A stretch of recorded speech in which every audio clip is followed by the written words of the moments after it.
You'll never be anything. No one will ever take you seriously. That's what they said. Laughed. Right at dinner. Over pot roast and red wine, with smug faces and raised eyebrows like I was the family joke. The next day, my father's boss walked into that same house.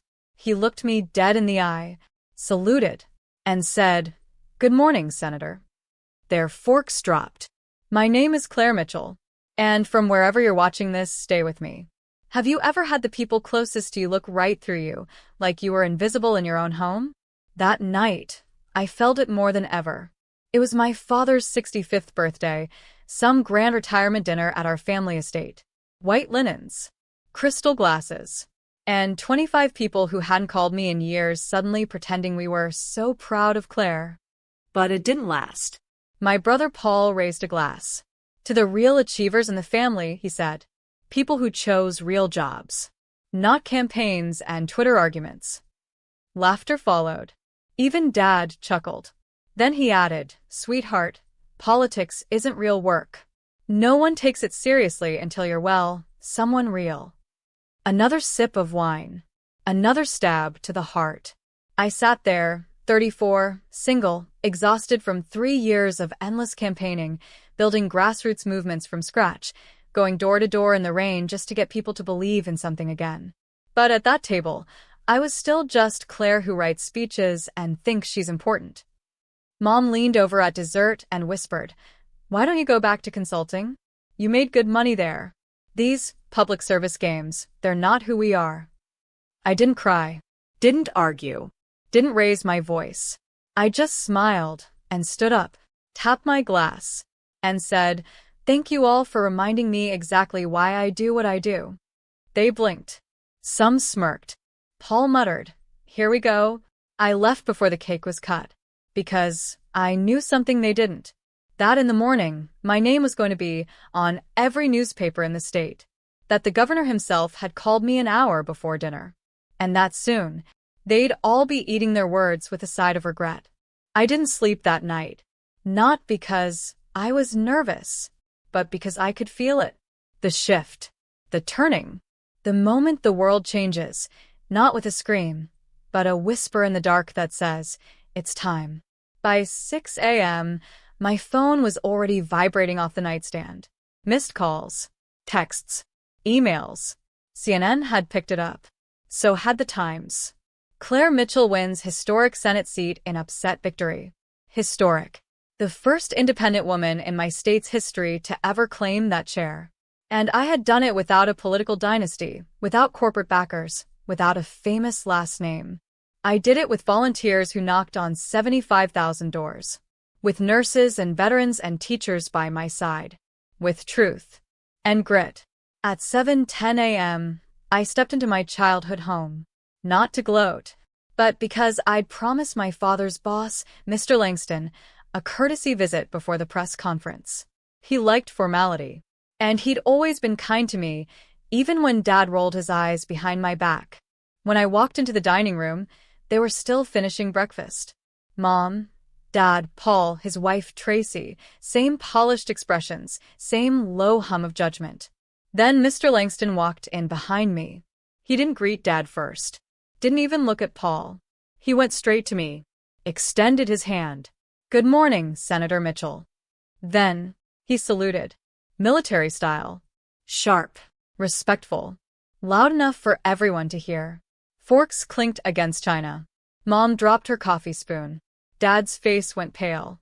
Paul looked like he swallowed his tongue. Langston turned to them. "I assume you've prepared the congratulations," he said, smiling but tight-lipped. They hadn't. Of course they hadn't. And suddenly all the things they used to mock. The late nights, the town halls, the bus rides, the protests, they mattered. Because someone with power had acknowledged me. And in that house, that was the only language they'd ever respected. But I didn't need their applause. What I had planned next was far more satisfying. Paul chased me out to the porch 15 minutes later, his voice sticky with fake sweetness. "Claire, hey, wait up. That was unexpected. Congratulations, I guess." "Senator?" "That's big." He sounded like a used car salesman. The kind who called women sweetheart, right before lowballing them. I didn't stop walking. Just said, "Thanks," over my shoulder. He jogged beside me, trying to keep up. "We should celebrate. As a family, right? I mean, this is a huge win for all of us."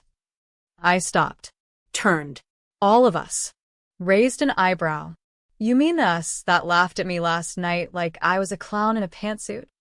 His smile faltered. "Come on, Claire. You know we were just teasing. We always tease." "No, Paul. You belittle. There's a difference." He kept talking, but I wasn't listening anymore. Because behind those words, I saw the panic in his eyes. The real reason he was suddenly being nice.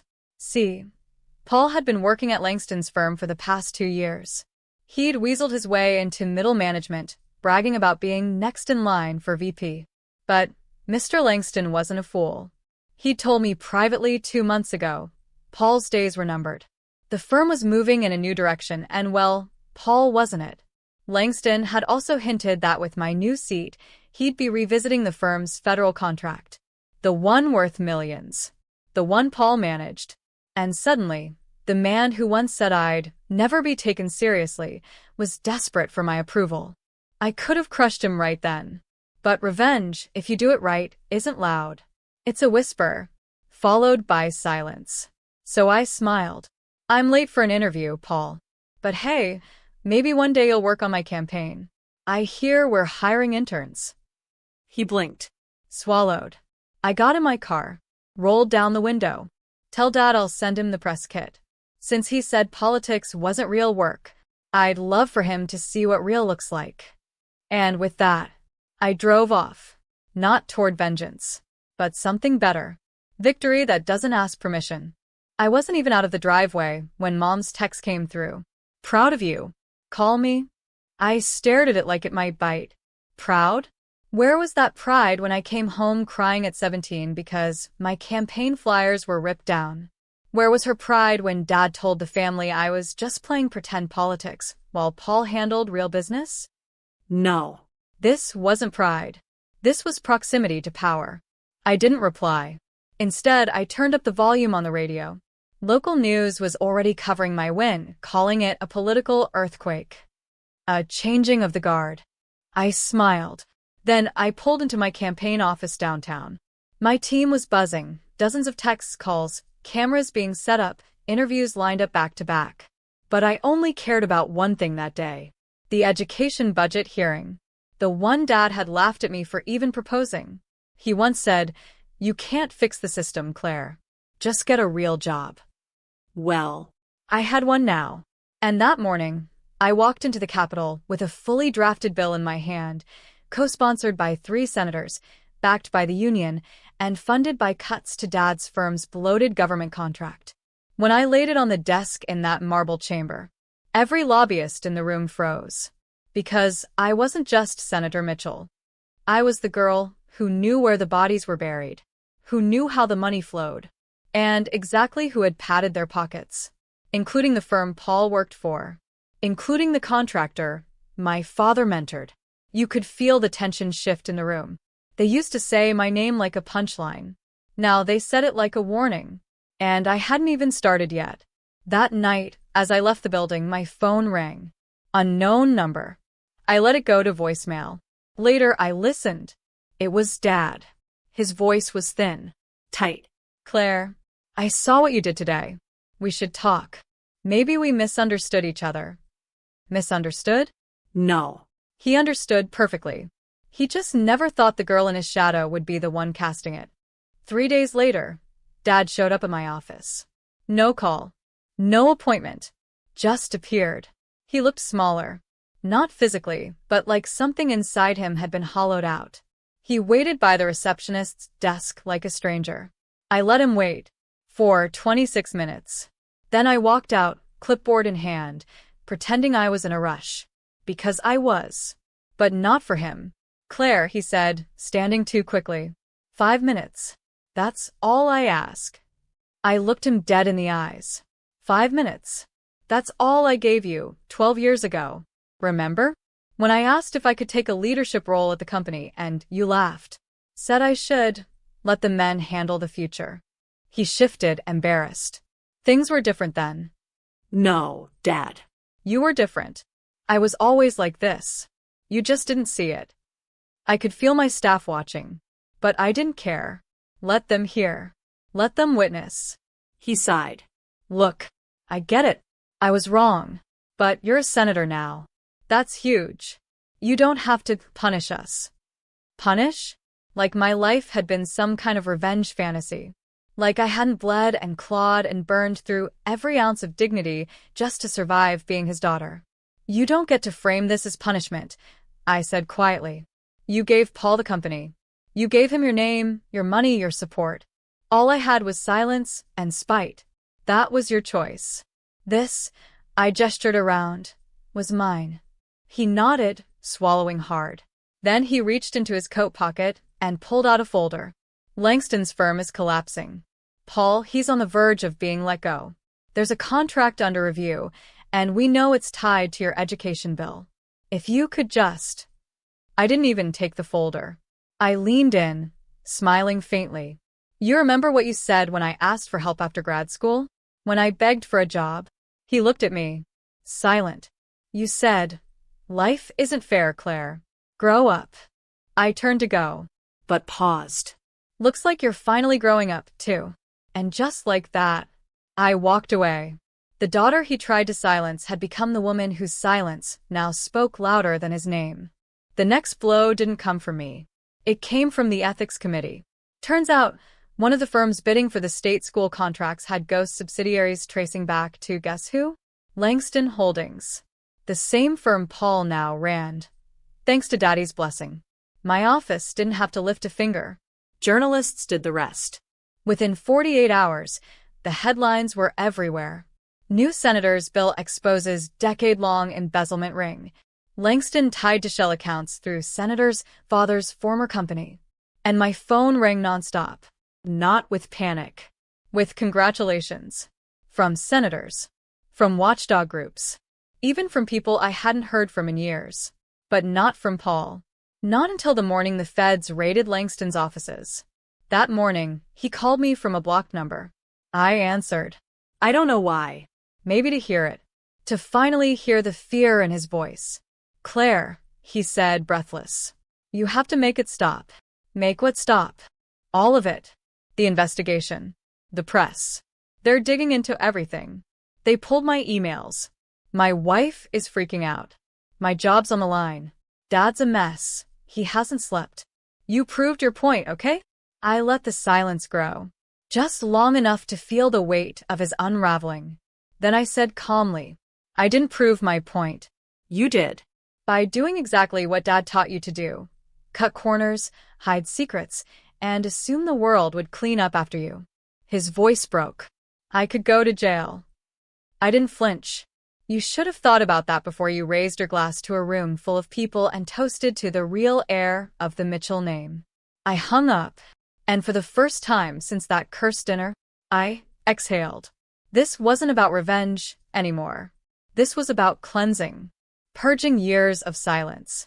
Decades of being underestimated. That night, I stood in my apartment overlooking the city. The same city that once ignored me. Now lit up with my name. And I whispered to myself, you didn't just take their seat at the table. You built your own damn table and set it on fire. A week later, I received an invitation. It was handwritten, formal, elegant. Mitchell family emergency dinner. Mandatory attendance. At my father's estate. I laughed. They were still trying to run this like a boardroom. Like I was still their employee. Like they had the power. But something inside me said, go. Not for them. For you. So I did. I wore black. Not because I was mourning, but because I wanted them to. When I walked into that old stone mansion, I expected fireworks. Tears. Rage. Desperation. What I got was worse.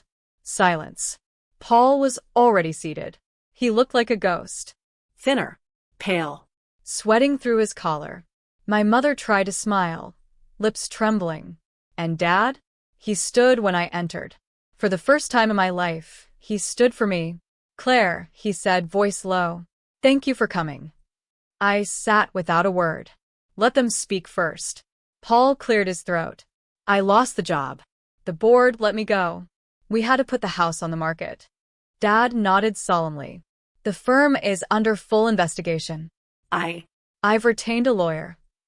I sipped my water. Waited. Mom finally said it. We need help. There it was. The real reason for the invitation. I looked around at the mahogany walls. The dusty portraits of patriarchs past. The gleam of silver that once fed generations who denied me a seat. And I said what they never expected. You remember that summer I begged to go to leadership camp and you said it was a waste on girls? That it was better to focus on finding a husband? Dad winced. Well, I went anyway. I cleaned toilets at a motel to pay for it. And when I got there, I learned something no one in this house ever taught me, how to lead with dignity. They stayed silent. I stood up slowly. Gather my bag. You taught me how to survive. But I taught myself how to win. At the door, I turned. Good luck with the investigation. Tell your lawyer I recommend full transparency. It's the only thing that might save what little you have left. Then I walked out. And for the first time, they didn't follow me. A month passed, then another. I didn't hear from them again. Not a word. But I did see my last name everywhere. Not theirs. Mine. Senator Claire Mitchell pushes historic transparency bill through Senate. From overlooked daughter to political powerhouse, her rise is changing everything. People stop me on the street now. Not for selfies, but to thank me. Veterans, working mothers, young girls with hope in their eyes. One of them, maybe 10 years old, ran up to me outside City Hall one morning. She looked up and said, "My mom said you didn't wait for permission. You just did it." I knelt down and smiled. That's exactly right. And then she asked the one question that shattered me. Are they proud of you now? I paused, looked at her small hands, then at the sky. I don't think it matters anymore. And I meant it. You see, I stopped needing their applause. The day I realized they feared my voice, because it wasn't theirs to control. The family company folded, auctioned off to pay legal fees. The legacy they thought would bury me Was gone. But mine? It was just beginning. I bought the old estate a year later, not out of spite, but to build a refuge, a leadership academy, for girls they would have called too much, too smart, too bold, too loud. I named it the Claire House, and on the plaque at the gate, it reads, "Here, no one waits to be chosen. They choose themselves." The dinner table that once felt like a battlefield, I burned it and built around one. Everyone gets a seat. No one's voice is too soft or too sharp, because I learned power isn't inherited. It's reclaimed. And the moment you stop asking for a place, you realize the whole house was yours to begin with.